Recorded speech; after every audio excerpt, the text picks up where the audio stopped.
Bom ou não? Hoje o papo é sério e reflexivo. Com você que já passou dos 40, você já parou para pensar que talvez a nossa geração esteja buscando no campo não só a paz, mas também fugindo do ritmo maluco dessas inovações tecnológicas? Será que nós estamos tentando nos reconectar com a Terra ou apenas fugindo das mudanças que nós não conseguimos mais acompanhar? Eu sou o Ricardo, com mais de 30 anos de roça, de lazer a modo de vida e agrônomo em formação. E no final fico com os nossos quadros Macete Caipira e Prosa com a Turma, então fica até o fim aí. Na época dos nossos avós, a vida vinha com um roteirinho ali bem definido, né? Quase que uma receita de bolo. Estudar, trabalhar, se casar, ter filhos, construir sua casa e se aposentar. Às vezes trabalhando 30, 40 anos na mesma profissão. Tinha um norte bem definido. Mas agora esse roteiro se desintegrou. A tecnologia vem avançando e as profissões mudam. O nosso conhecimento se torna obsoleto em poucos anos. A vida particular se mistura com a vida profissional e a gente vive aí num eterno upgrade, uma versão beta de nós mesmos. E essa aceleração chegou aqui na roça também. A internet está aqui, o smartphone, as tecnologias do agro. A nossa própria vida rural mudou, cheia de apps, updates que antes não existiam. Será que nós estamos fugindo do digital para encontrarmos um digital rural de outras formas? Os nossos avós não precisavam de ir no YouTube para aprender a plantar mandioca do jeito certo. Eles tinham experiência, a observação, o conhecimento passado de geração em geração. Eles sabiam do clima só de olhar a natureza, a medicina só com as plantas do quintal, sabiam de veterinária só do olho, do ouvido. Mas nós estamos perdendo esse conhecimento num ritmo assustador. E ao invés de nós ensinarmos as gerações mais novas, os nossos filhos, os nossos netos, sobre terra, sobre resiliência, sobre o saber fazer, parece que nós estamos correndo atrás deles para aprender as suas tecnologias e os seus novos modos de vida. Chegamos na roça e precisamos de assistir um vídeo para aprender a plantar um pé de alface, do WhatsApp para conversar com o vizinho, porque nós perdemos o hábito da prosa de cerca. Onde é que foi parar essa sabedoria que nós devíamos estar firmando para passar para frente? Eu, com os meus 30 anos de roça, sinto que muita coisa que os meus avós faziam se perdeu. Eu tive que aprender muita coisa e buscando no YouTube. Olha a ironia. O que eu deveria ter aprendido conversando com meu avô. E é um tal de ter que se virar de novo, de aprender coisas novas a cada dia, novas habilidades, novos softwares, novas formas de comunicação. É cansativo. E essa exaustão nos empurra para a roça, onde imaginamos que vamos encontrar um mundo mais estático, longe dessa pressão. Mas hoje a roça também não é estática. Ela exige adaptação ao clima que muda, às novas pragas, às novas tecnologias de plantio, às novas formas de comercialização dos produtos. Ela também exige reinvenção. Ela não é mais uma bolha de proteção contra as mudanças. Será que esse cansaço de nos reinventarmos não esconde o medo de assumirmos o nosso papel como geração sábia? Aquela que, por ter vivido a transição, deveria ser a ponte que filtra o novo e preserva o essencial do antigo, passando isso para as gerações mais jovens? Ou será que nós temos medo que a nossa própria sabedoria, acumulada durante a nossa vida, a nossa experiência, seja antiquada ou lenta demais para a velocidade que esse mundo nos impõe? A roça, então, não pode ser apenas uma fuga, ela tem que ser uma conexão, uma reconexão com a natureza, sim, mas também com a nossa própria capacidade de criar, de resistir, de integrar e de educar. Nosso desafio, então, é ser a ponte. Nós não podemos ignorar a tecnologia e suas inovações, mas também não podemos deixar morrer a sabedoria ancestral. Como é que nós podemos usar a tecnologia para preservar e passar para frente o que nós sabemos?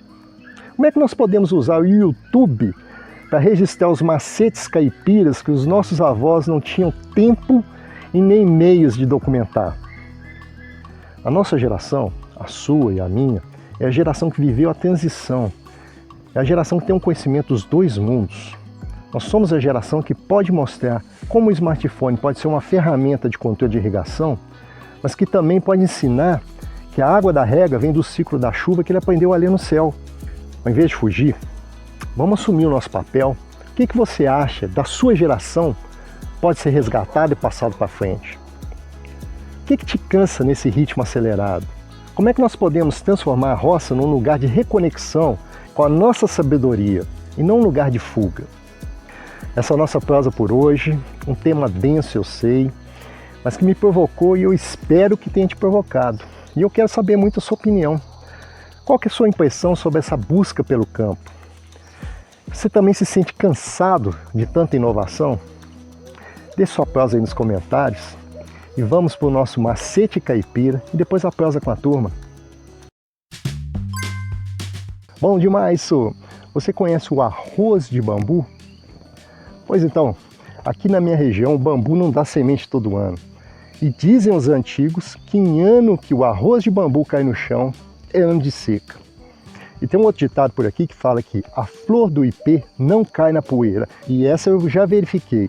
No período que a flor do ipê começa a cair, você vai ver nem que seja uma garoazinha. E olha, meu povo, eu fui pesquisar mais para saber como que os antigos faziam para poder prever o tempo e encontrei muita coisa interessante. Acompanha comigo aí. Bolhas no café. Quando você passa o café e as bolhas ficam juntinhas no centro da xícara, pode preparar que vem chuva. Mas se elas ficarem espalhadas pelos cantos, é sinal de tempo firme, é porque a pressão atmosférica está alta. Passarinhos voando baixo, sabe aqueles passarinhos que vivem lá no alto, tipo andorinhas? Se você vê eles voando baixo, é sinal de virada de tempo. É porque a pressão atmosférica caiu e eles estão evitando o esforço físico. Grilo cantando apressado. Quando você ouve um grilo cantando acelerado, não é só para chamar a fêmea não, gente. É sinal de frio. É que o bichinho sente antes da gente que o frio está chegando. Vaca deitada no pasto. Quando o gado se junta e deita no pasto, não é preguiça não, gente. É porque elas sentem a queda da pressão e vão se proteger da chuva. E não para por aí não, gente. Quando as aranhas tecem suas teias tranquilamente, é sinal que a chuva está longe. Mas se elas sumirem, pode se preparar. Sapos, esses não falham. Quando o tempo está seco, eles ficam escondidos, mas quando a umidade aumenta, eles saem e começam a coachar feito loucos. Mas o som é um pouco diferente, tá? Abelhas, essas são sabidas demais. Antes do mau tempo, elas voltam rapidinho para a colmeia. E mais, se no final do verão, começo do outono, você vê elas trabalhando freneticamente, pode esperar que o frio vai ser brabo. Formigas, essas são verdadeiras meteorologistas. Antes do mau tempo, elas correm para casa, se amontoam na entrada buscando proteção. E tem mais, se você vê aquele formigueiro em procissão, uma linha retinha delas, pode guardar a roupa do varal que a chuva vem aí. Se você vê elas agitadas, trabalhando freneticamente, é porque a pressão está alta. Agora, se você vê elas ali lentas, molengas, preguiçosas, é porque a pressão está baixa. Viu como é que a natureza avisa tudo? É só uma questão de parar e observar.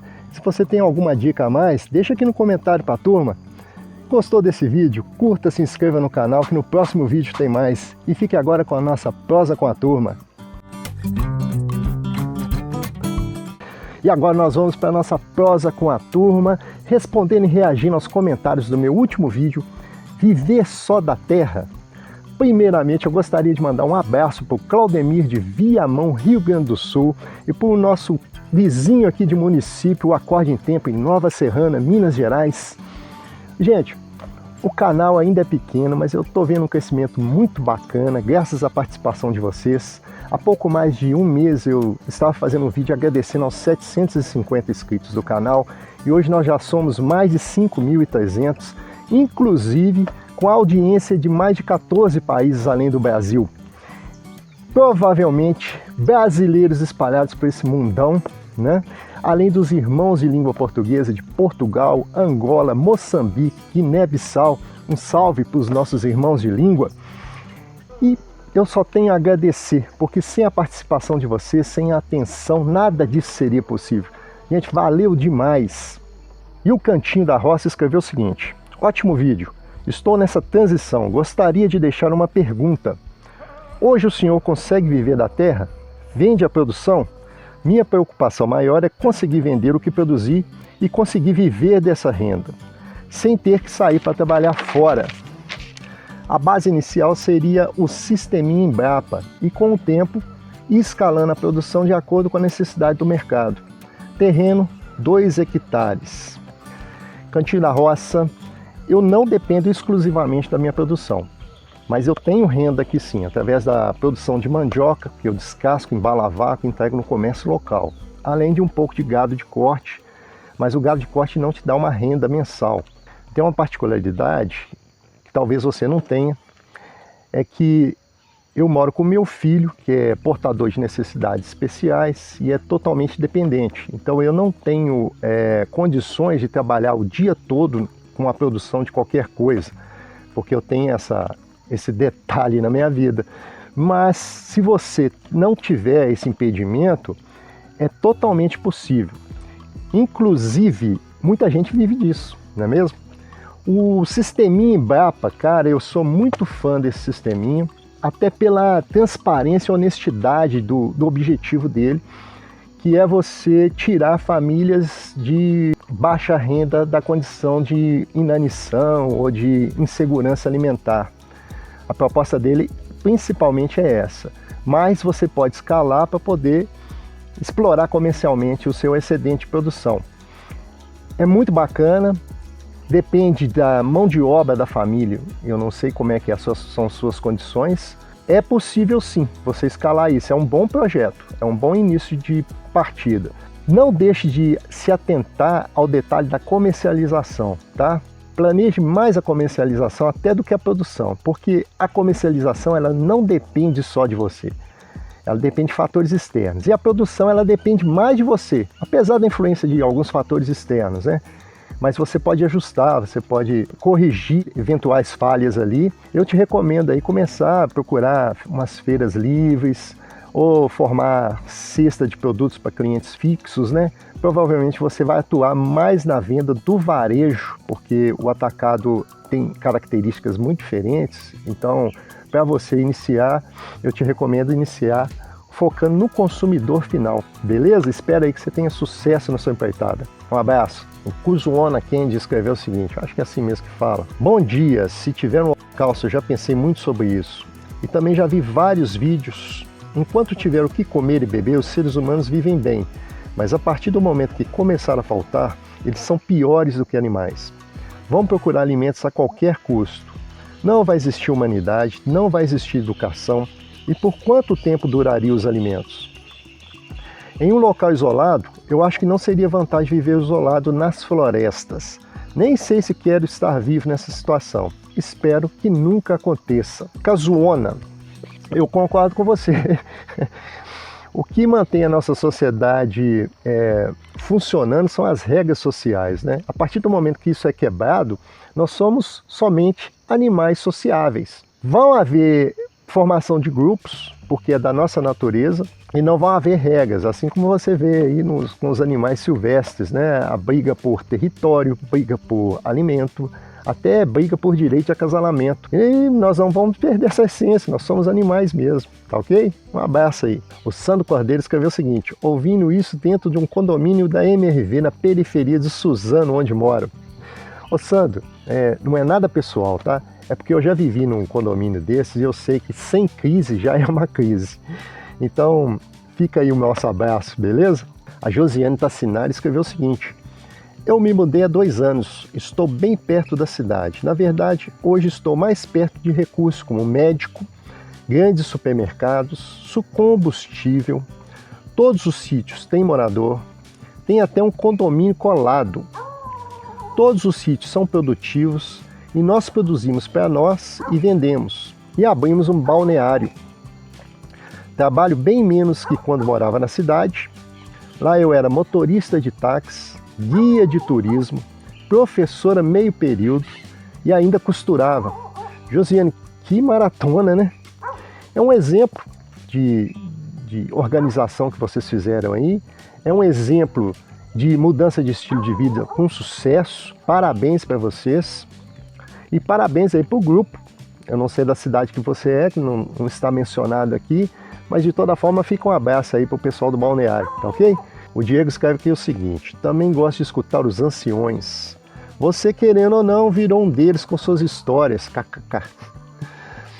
E boa sua reflexão sobre os sobrevivencialistas. Só acho que nada demais ter estoque de coisas de uso imediato, principalmente comida, algum tipo de medicamento, etc.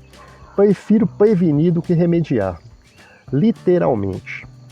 A questão do tempo do vídeo de no mínimo 15 minutos tá ótima. O que interessa para mim é o conhecimento. Eita, que agora eu virei ancião, hein, Diego? Mas se Deus quiser eu chego lá, tá? Eu também tenho estoque de alimentos, mas por motivos diferentes, tá? Eu gosto de plantar feijão, por exemplo, que o feijão que a gente planta e colhe novinho é totalmente diferente desse feijão de saquinho de supermercado. Estou pelejando para produzir o arroz, ainda não consegui, mas eu chego lá, porque é outro alimento que é muito diferente de sabor, de qualidade.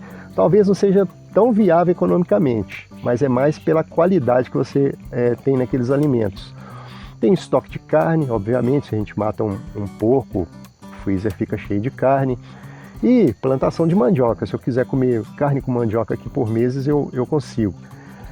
Com relação a remédios, cara, procura um pouquinho de conhecimento sobre fitoterapia, porque você tem remédio para tudo quanto há aqui no mato. É só dar uma voltinha, se você tiver um conhecimento, tá tranquilo, tá ok? Gente, por hoje é só, obrigado pela audiência e até o próximo vídeo.